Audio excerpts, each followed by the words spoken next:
आप सभी को प्यार भरा नमस्कार।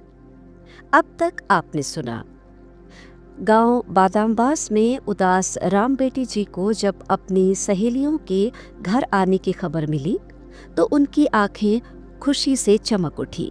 अब आगे। अगले ही दिन खुशी से चहकती दोनों सहेलियां साथ में घर आ गई। इधर उधर की ढेर सारी नई पुरानी बातें होती रही। सहेली का दर्द समझकर उसे तसल्ली देकर समझाने के सिवा और क्या कर सकती थी। मन होता उसे अपने साथ कहीं दूर ले जाकर उसकी उदासी दूर कर सके। एक ही तरीका था, अगर इस बार तीज में राम बेटी शिव मंदिर में पूजा के बाद सभी के साथ झूला झूलने चले तो शायद उनका मन बहल जाएगा। दोनों विशेष रूप से उत्साहित थीं और वे दोनों राम बेटी से भी जिद करने लगी। चलना, इस बार खूब सजेंगे, संवरेंगे, कजरी गाएंगे और हरे भरे खेतों में खूब झूला झूलेंगे और तू भी सारे दुख भूल जाएगी। राम बेटी जी का उदास मन कहाँ मानने वाला था, पर चंचल सखियों की रसभरी बातों और मिन्नतों के बाद राम बेटी जी भी धीरे धीरे उनकी बातों में आ ही गई। तीज पर्व की तैयारियां शुरू हो गई। माँ अपनी बेटी के चेहरे पर उत्साह के रंग देखकर अपनी ओर से और भी बढ़ चढ़कर तैयारियां करने लगी। प्राकृतिक मनोरम दृश्यों को अपनी सांस्कृतिक विरासत में समेटे हुए बादामबास गांव में मेलों का महत्व और श्रद्धा भक्ति से पूजन भी बहुत भावपूर्ण तरीके से किया जाता है। कहा जाता है यहाँ पर एक भव्य शिव मंदिर है जिसमें शिवलिंग के आविर्भाव की कथा बड़ी ही रोचक है। एक साधारण से भूभाग में जब किसी को जानकारी भी नहीं थी कि यहाँ पर कोई शिव मंदिर बनेगा, उन्हीं दिनों किसी दैवीय शक्ति संपन्न साधु महाराज को स्वयं भगवान शिव ने स्वप्न में दर्शन देकर कहा कि इस स्थान पर खुदाई करो, यहाँ पर शिव मंदिर बनेगा। अगले ही दिन साधु महाराज कुछ सेवकों और भक्तों को लेकर जब यहाँ पर पहुँचे तो सपने में बताए गए भूभाग की खुदाई की गई। खुदाई करते करते इसी स्थान पर मिट्टी में दबे शिवलिंग को देखकर सभी श्रद्धालु सेवक आश्चर्यचकित रह गए। श्रद्धा पूर्वक उन्होंने मिट्टी हटाकर शिवलिंग की आकृति को सावधानी से बाहर निकाला और फिर उसी स्थान पर विधि विधान से पूजा अर्चना कर शिव मंदिर की स्थापना कर दी। बाद में धीरे धीरे इस मंदिर का स्वरूप बदलता रहा। भक्तों की श्रद्धा, विश्वास, प्रेम की भावनाओं और आपसी सहयोग ने मंदिर के नवीनीकरण की जिम्मेदारी को स्वयं अपने हाथों में ले लिया। बाद में स्वयंभू नाम से यह शिव मंदिर आस्था और विश्वास का प्रतीक हो गया। इसी मंदिर में नित्य नए विश्वास से प्रेम पूर्वक शिवार्चन करते करते राम बेटी जी की आस्था भी उमंगों के पुष्पों से पल्लवित हो रही थी।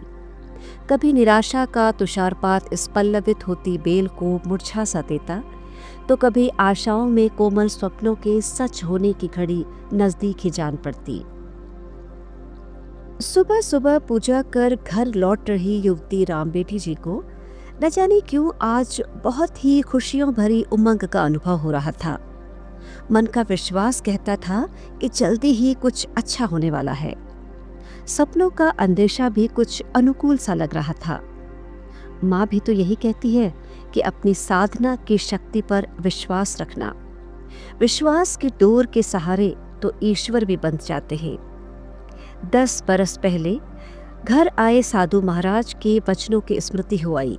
वे भी तो कहते थे, तो श्रद्धा और परम विश्वास से एक बार भोजन करते हुए शिवार्चन करते रहना, तेरी सारी मनोकामनाएं पूर्ण होंगी। हो सकता है मेरी प्रतीक्षा का सुखद अंत होने वाला हो। सुभद्रा और श्रीदेवी भी तो यही कह रही थी कि तीज की तैयारी और शिव परिवार के पूजन से भोले भाले भगवान बहुत प्रसन्न हो जाते हैं। तो आज मैं भी पूर्ण रूप से श्रृंगार कर फिर शिव मंदिर में सखियों के साथ दर्शन करने जाऊंगी। भोले भाले प्रभु शिव जी मुझ पर जरूर दया करेंगे, वो तो बड़े दयालु होते हैं। इन्हीं सुंदर सतरंगी विचारों को अपने मन में लिए राम बेटी घर पहुंच गई। तीज का पर्व गांव भर की ब्याहता बेटियों के लिए छलकती खुशियों की रसभरी फुहार लेकर आया था। हरी भरी खनकती चूड़ियों से सजी कलाइयाँ, बनाव श्रृंगार के प्रसाधनों से सुसज्जित विवाहिताएं सुंदर लहराते लहंगों और झिलमिलाती चुनरी ओढ़े तैयारियों में व्यस्त थी। इधर रामबेटी ने भी कोमल महावर लगे पैरों में खनकती पाजेब, बिछिया के श्रृंगार से मांग टीके तक हर आभूषण को बड़े उत्साह के साथ पहनना शुरू किया। माँ ने पहले से ही बेटी के श्रृंगार और वस्त्रों की सारी तैयारियां उत्साहपूर्वक कर ली थी। हरी झिलमिलाती चूनर में सुंदर गोटे के किनारे वाली ओढ़नी, कीमती गुलाबी लहंगा, हाथों में भर भर कर हरी खनकती चूड़ियाँ, गले में कीमती हार, माथे पर सुंदर सी लाल बिंदी, सिंदूर भरी मांग में स्वर्णिम मांग टीका सजाकर राम बेटी का सौंदर्य बहुत ही निखरा हुआ सा लगता था। अपने ही सजीले रूप को देखकर राम बेटी जैसे स्वयं पर ही रीझ रही थी। माँ ने बढ़कर काला टीका लगाया और बलैयां ले ली। लगभग 21 वर्षीय सजी धजी रूपवती युवती अब तीज मनाने के लिए तैयार हो गई। माँ को बहुत दिनों बाद बेटी की बदली हुई मनस्थिति देखकर कुछ राहत सी महसूस हो रही थी। माँ गौरी की विशेष पूजा के लिए माँ ने पहले से ही थाल तैयार कर लिया था। तभी द्वार से खिलखिलाती हुई सखियाँ सजी धजी वेशभूषा में लहराती हुई सी कमरे में आ गई। परस्पर एक दूसरे के सुंदर सलोने रूप की सराहना करते वे आपस में ही व्यस्त थी। बाहर अपने अपने घरों में कुछ विवाहिताएं भी पूजा के लिए तैयार थीं और साथ ही जाने के लिए आपस में एक दूसरे का इंतजार कर रही थीं। माँ से विदा लेकर राम बेटी और दोनों सहेलियां घर से तालाब की ओर बढ़ चली। रास्ते में अन्य सहेलियां भी अपने सुंदर सजीले स्वरूप में लहंगे चुनरी संभालती, पाजे पायल छनकाती हुई मिल गई। साथ संग का उत्साह और तीज की उमंग से जैसे सभी के मन खुशियों से तरंगित हो रहे थे। फिर एक साथ हंसी ठिठोली करती गांव के कच्चे हरे भरे रास्तों से होती हुई तालाब के किनारे पहुंच गई। बड़े नीम के पेड़ के पास बने तालाब का जल हरितिमा के प्रतिबिंब से मनमोहक सा लग रहा था। रंग बिरंगे कमल, चौड़ी पत्तियों से आच्छादित तालाब की सुंदरता और भी लुभावनी लग रही थी। सभी ने तालाब के किनारे लगी दूब घास के पास अपने अपने पूजा थाल रखे और विधिवत पूजा अर्चना कर माँ गौरी से अपने लंबे सुहाग के लिए लंबी उम्र की कामना करते हुए परिवार की खुशहाली और सौभाग्य की प्रार्थना करने लगी। फिर हरी धूप में रक्षा धागे बांधकर सुखी जीवन की प्रार्थना में हाथ जोड़े पूजा अर्चना करती रही। लंबी पूजा के बाद कुछ देर बाद पास बने चबूतरे पर बैठकर पेड़ की ठंडी छाया का आनंद लेते हुए एक दूसरे का हाल जानने लगी। इस बड़े पेड़ की छाया में बैठी सभी सुंदर सजीली युवतियां इस हरियाली में गोपियों से लगती। जमींदार घराने की बहू राम बेटी के श्रृंगार, गहने, कीमती लहंगे और सुनहरे गोटे वाली झिलमिलाती सितारों वाली हरी चुनरी की तो बात ही कुछ और थी। तारों में चांद जैसी अपना रूप लावण्य लिए राम बेटी के सौंदर्य की आभा अपनी अलग ही छटा बिखेर रही थी। नई नवेली दुल्हनों और पुरानी ब्याहता सखियों के बीच भी राम बेटी जी के विशेष सौंदर्य का आकर्षण देख कुछ हृदयों में अनचाही ईर्ष्या भी बनी हुई थी। मनचली राधिका ने अपनी लहराती चुनरी को संभालते हुए कहा, अब चलो ना, सावन का झूला झूलने चले। और सब अपनी अपनी सजीली वेशभूषाओं को संभालते हुए खेत के रास्तों से बनी पगडंडियों से होते हुए बगीचे की ओर चल दिए। उत्साह भरी सखियां हरे भरे रास्तों से होती हुई आगे बढ़ रही थी। रास्ते में कजरी के मधुर स्वरों को छेड़ती वे मस्त पवन की तरह इठलाती हुई गा रही थी। आइले सवनवा बरसे नयनवा, झकियन झकोरे बैरी पवनवा, अम्बुआ की डारी पे परल हिंडोलना, झूला झूले सखी संग ले सजनवा। खेतों के किनारे खिले हुए फूलों के निखरे हुए रंग अपना अलग ही सौंदर्य बिखेर रहे थे। आसमान में घिरे बादलों को देखकर रामबेटी का व्याकुल हृदय इस सोच में था कि घन और श्याम दोनों का रंग एक जैसा है। सावन का रंग भी श्याम है। क्या यही वजह है कि काली घटाएं विरह बढ़ाती हैं?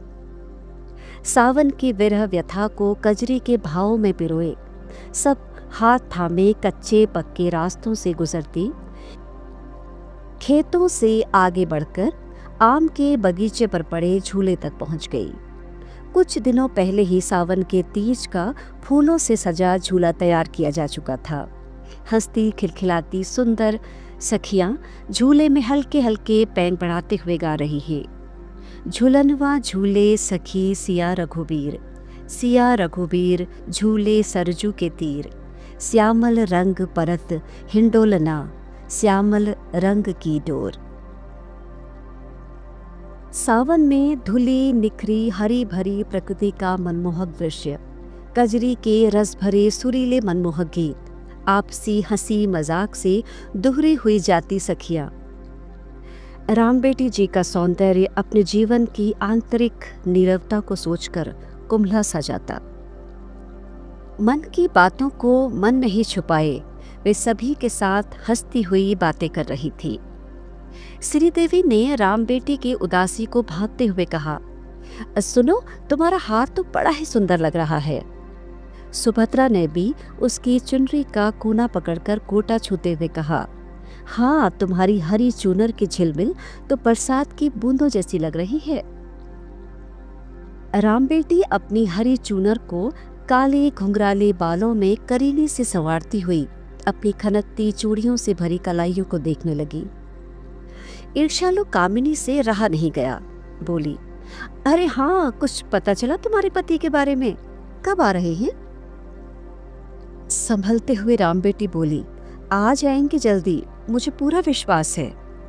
हाँ, तभी इतनी सच संवर कर आई हो, क्या पता आज ही मिल जाए। कुछ सखियों की गुपचुप हंसी फूट पड़ी। इस व्यंगात्मक कटाक्ष पर रामबेटी का व्यथित हृदय तिलमिला सा गया। हाँ, मैं सच कहती हूँ, वे जल्दी ही आने वाले हैं। किसी ने फिर मजाक में पूछ लिया, कोई संदेशा लाया था क्या अकबरपुर से, या यूं ही फिर कल सपना देखा था? श्रीदेवी ने ऊंची आवाज में सबको चुप करते हुए कहा, छोड़ो, तंग मत करो उसे। अरे तंग कौन कर रहा है, हम तो बस यूं ही इस सजीले सौंदर्य को देखकर ऐसे ही पूछ रहे थे। अब पति भी पास में नहीं है तो मायके आकर ये बनाव श्रृंगार किस लिए? सुभद्रा ने जवाब देते हुए कहा, पति की लंबी उम्र की कामना के लिए, परिवार की खुशहाली के लिए, और किस लिए? अपमान के क्रोध को सहते हुए रामबेटी ने फिर कहा, मैं सुहागन हूँ, अपने पति के लिए पूजा करने आई हूँ। ये श्रृंगार और ये हरी भरी चूड़ियां मेरे सुहाग की निशानी है। किसी का सुझाव था, सुनो, 10 साल तो हो गए हैं, अब तक तो तुम्हारी खबर किसी ने भी नहीं ली, और तुम हो कि सर थच कर मायके में डोल रही हो। हाँ, वैसे बुरा मत पाना रामबेटी, हमारे यहाँ जब तक पति के बारे में पूरी जानकारी न हो, कोई कुशलता की खबर न हो, ये बनाव श्रृंगार नहीं किया जाता। वैसे तुम्हारी मर्जी। व्यथित होकर रामबेटी तड़प कर बोली, मैं कह रही हूँ ना, वे जल्दी ही आएंगे। मेरा मन कहता है वे आने ही वाले हैं। मेरी तपस्या, मेरी साधना जरूर सफल होगी। फिलहाल तो जब तक पति ना आ जाए तुम तपस्या ही करो, जोगन वेश में ही अच्छी लगोगी। इतनी सज धज, आभूषण, बनाव श्रृंगार आखिर किस लिए, तुम ही सोचो ना। ये सुनकर कुछ मुंह फेर कर चुनरी में मुंह छुपाए हंसने लगी, तो कुछ आंखों ही आंखों में मुस्कुरा दी। सुभद्रा का स्वर तीव्र हो उठा, लज्जा नहीं आती तुम्हें? रामबेटी के सामने इस तरह की निरर्थक बातें कर रही हो। फिर किसी ने कहा, सुनो सुभद्रा, कोई भी गलत नहीं कह रहा है। अब 10 साल हो गए, ससुराल से कोई भी खबर नहीं आई। पति का ठिकाना कहाँ है ये भी नहीं पता। अपने मन को झूठी तसल्ली देकर धोखे में रखना क्या सही है क्या? हमें तो जो ठीक लगा हमने कह दिया। ये चूड़ी, बिंदिया, पायल, बिछिया तो उन्हीं पर भाती है ना जिन सुहागनों के पति पास में हो। पति पास में ना भी हो तो कोई उनका पता ठिकाना तो हो। सुनो, मुझे तो लगता है कि कहीं अपमान और क्रोध के आवेग में जलती राम बेटी अपनी जगह से उठी और गुस्से से लाल हुई आंखों से सबको घूरती हुई बोली, बस बस करो तुम सब, अब बस करो। आज मैं अकेली इस दुख को झेल रही हूं ना, तो जिसको जो कहना है कह लो। तुम सब भी कान खोल कर सुन लो। मैं अपने पतिव्रता धर्म और विश्वास की सौगंध खाकर कहती हूँ, मेरे पति जहाँ भी हैं सकुशल है। वे शीघ्र ही मुझे लेने आएंगे। वे घर छोड़कर चले गए, भगवान साक्षी है, इसमें मेरा क्या दोष था। अपमान के अतिरेक में सुलग रही राम बेटी का क्रोध कम हुआ और पुरानी बातों को याद कर भर्राए गले से बोली, मैं ही जानती हूँ ये 10 बरस मैंने कैसे काटे हैं। भगवान साक्षी है या मेरी आत्मा, मेरा जीवन, मेरी साधना पूरी उन्हीं को न्यौछावर है। मेरे पति शीघ्र ही आएंगे, देख लेना, वे जरूर आएंगे। कहते कहते राम बेटी की रुलाई फूट पड़ी। अपने चुनरी से आंसू पोंछते हुए उन्होंने अपना पूजा थाल उठाया और घर की ओर जाने वाले रास्ते की तरफ भागने लगी। सब हतप्रभ रह गए। सुभद्रा और श्री देवी कुछ दूर तक पीछे पीछे भागते रहे, पर राम बेटी हरे भरे खेतों के बीच पगडंडी के रास्ते से शायद बहुत दूर घर की ओर निकल गई थी। वापस आकर सुभद्रा और श्री देवी ने उलाहना देते हुए सभी को खूब खरी खोटी सुनाई। वाद प्रतिवाद चलता रहा। अपनी कही बात हर किसी को सही लगती थी। कामिनी की मुस्कान अपनी आंतरिक विजय पर इठला रही थी। सखियों संग फूलों से सजा झूला झूलने और सज धज कर नाचने गाने में उसे जरा भी इस बात का संकोच नहीं था कि राम बेटी उस असह्य अपमान को सहती हुई कहाँ गई होगी। सुभद्रा और श्री देवी ने अपना पूजा थाल उठाया और दुखी मन से थोड़ी देर वहां पर रुककर वापस आ गई। घर आकर दोनों को ही ये बात बहुत कचोट रही थी कि उनके कहने पर राम बेटी सज संवर कर तीज मनाने निकली थी और वहां से अपमानित और दुखी होकर उसे घर को लौटना पड़ा। अब किस मुंह से वहां जाकर उसे मनाएं? फिर दोनों सखियों में उसकी हताशा भरी जिंदगी के बारे में लेकर बहुत देर तक बातें चलती रही और फिर हिम्मत कर दोनों सखियां राम बेटी को मनाने उसके घर की ओर चल पड़ी। दोपहर से संध्या होने को आ गई। अभी तक राम बेटी सखियों संग लौटकर नहीं आई थी। माँ सोच में थी। पुरानी सखियों संग बतियाते हुए समय का पता ही नहीं चला होगा। माँ का चिंतातुर हृदय फिर जाने कैसी कैसी कल्पनाएं करने लगा। बड़ी भावुक है वो। तीज के इस त्योहार में सखियों के संग कहीं रो पड़ी होगी तो कहीं किसी के समझाने बुझाने में किसी सहेली के घर तो नहीं चले गई। अंदेशों में भी पता नहीं कोई सुखद अनुभूति क्यों नहीं हो रही थी। फिर भी खुद को समझाकर तसल्ली करती रही। वैसे तो सहेलियों के संग गई है, फिक्र की कोई बात नहीं, पर पता नहीं क्यों अब मन घबरा सा रहा है। तभी सुभद्रा और श्रीदेवी को घर की ओर आता देखकर कुछ राहत सी हुई। बिटिया राम बेटी को साथ में न पाकर माँ ने पूछा, राम बेटी कहाँ है? सखियों ने हैरान होकर जवाब दिया, पर वो तो घर के लिए बहुत पहले ही निकल चुकी थी।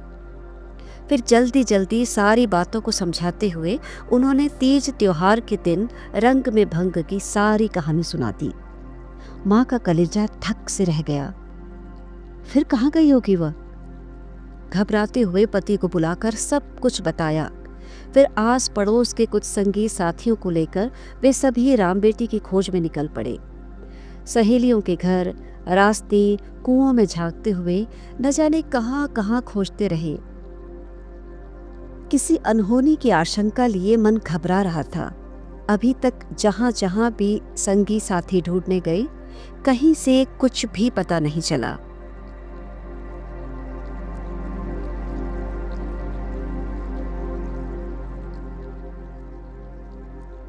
महाप्रभु महाराज जी, श्री नीम करौरी बाबा, पावन कथामृत।